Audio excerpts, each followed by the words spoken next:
झारखंड के कानूनी इतिहास की बात करें तो कुछ कानून ऐसे हैं जो सिर्फ कागज के पन्ने नहीं हैं, बल्कि वो जमीन और वहां के लोगों की पहचान से जुड़े हुए हैं।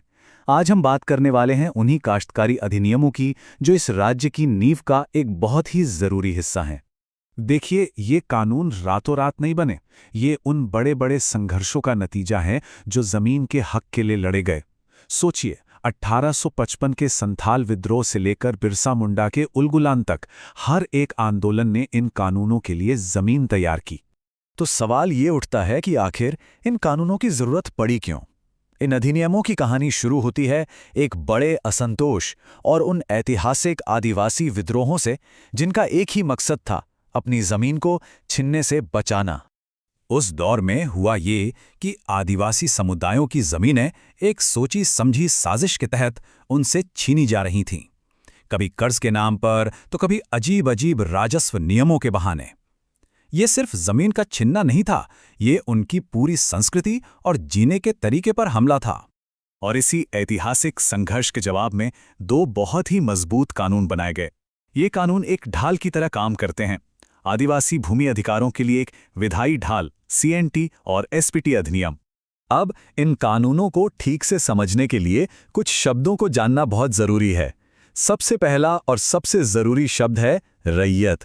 आसान भाषा में कहें तो रैयत वो किसान या काश्तकार है जो जमीन पर खेती कर रहा है। और दूसरा महत्वपूर्ण शब्द है भूस्वामी, जिसे अंग्रेजी में लैंडलॉर्ड कहते हैं, यानी वो व्यक्ति जिसकी जमीन पर रैयत खेती कर रहा है। इन्हीं दोनों के रिश्ते पर यह पूरा कानून टिका है। तो ये है वो पूरा समीकरण। एक तरफ रैयत जो जमीन पर मेहनत करता है, और दूसरी तरफ भूस्वामी जिसके अधीन वो जमीन है। इसी रिश्ते को सही तरीके से चलाने के लिए और शोषण को रोकने के लिए ये अधिनियम बनाए गए थे। तो इन कानूनों का मकसद क्या था? सिर्फ एक नहीं, बल्कि कई बड़े मकसद थे। पहला, आदिवासी जमीन को किसी भी तरह के गैर कानूनी ट्रांसफर से बचाना। दूसरा, उनके जो पारंपरिक अधिकार थे उनको सहेजना। और सबसे जरूरी, रैयतों को भूस्वामियों के शोषण से बचाना। लेकिन इन सब में जो सबसे जरूरी प्रावधान है वो है जमीन के ट्रांसफर पर कड़ी रोक। मतलब रैयती जमीन को ना बेचा जा सकता है, ना गिफ्ट किया जा सकता है, ना ही गिरवी रखा जा सकता है। ये इसलिए किया गया ताकि जमीन समुदाय के अंदर ही रहे। पर कहानी यहां खत्म नहीं होती। यहीं से एक बहुत ही दिलचस्प और कह सकते हैं जटिल मोड़ आता है, जब सदियों पुरानी परंपरा देश के संविधान से टकराती है। सोचिए, क्या होता है जब एक ऐसा कानून जो सिर्फ पुरुषों को अधिकार देता है, वो संविधान में दिए गए बराबरी के अधिकार से टकराता है। बस यही सवाल इन कानूनों से जुड़ी सबसे बड़ी कानूनी बहस की जड़ है। देखिए, पारंपरिक रूप से होता ये था कि झारखंड के कई आदिवासी समुदायों में जमीन का हक पिता से सिर्फ बेटे को ही मिलता था। बेटियों को विरासत से पूरी तरह बाहर रखा गया था। और यही वो प्रथा है जो सीधे सीधे बराबरी के संवैधानिक सिद्धांत को चुनौती देती है। अब इस चुनौती का जवाब सुप्रीम कोर्ट ने बहुत ही शानदार तरीके से दिया। उन्होंने कानून को खत्म नहीं किया, बल्कि उसकी एक ऐसी नई व्याख्या की जिसने पूरी बहस का रुख ही बदल दिया। कोर्ट ने एक नया कॉन्सेप्ट दिया, आजीविका का अधिकार। उन्होंने कहा कि ठीक है, पुरुष उत्तराधिकार का नियम रहेगा, लेकिन एक शर्त पर।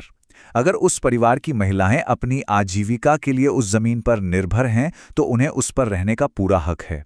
और जब तक उन्हें उस जमीन की जरूरत है, पुरुषों का उत्तराधिकार का अधिकार सस्पेंड यानी निलंबित रहेगा। ये एक बहुत ही बड़ा और ऐतिहासिक फैसला था। तो ये तो हुई इतिहास और कानून की बात। अब आते हैं आज के दौर में, जहां ये सदियों पुराने कानून एक नए बैटलफील्ड पर खड़े हैं और नए आर्थिक और सामाजिक दबावों का सामना कर रहे हैं। आज इस पर एक बहुत बड़ी बहस छिड़ी हुई है। एक तरफ वो लोग हैं जो कहते हैं कि ये कानून आदिवासी पहचान और संस्कृति को बचाने के लिए जरूरी हैं, तो दूसरी तरफ वो लोग हैं जो मानते हैं कि ये कानून आर्थिक तरक्की के रास्ते में एक रुकावट हैं, क्योंकि इनके चलते जमीन पर लोन तक नहीं मिल पाता। और ये जानना आज क्यों जरूरी है? क्योंकि ये सिर्फ किताबों की बातें नहीं हैं, ये आज भी जमीनी हकीकत है। ये कानून झारखंड की सबसे बड़ी सामाजिक आर्थिक बहसों के केंद्र में है। क्या सांस्कृतिक पहचान जरूरी है या आर्थिक विकास? ये वो सवाल हैं जो आज भी लोगों की जिंदगी पर सीधा असर डालते हैं।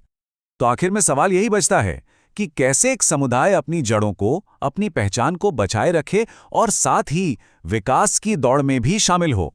इन कानूनों का भविष्य इसी एक सवाल के जवाब में छुपा है। और यही संतुलन खोजना झारखंड के भविष्य को आकार देगा।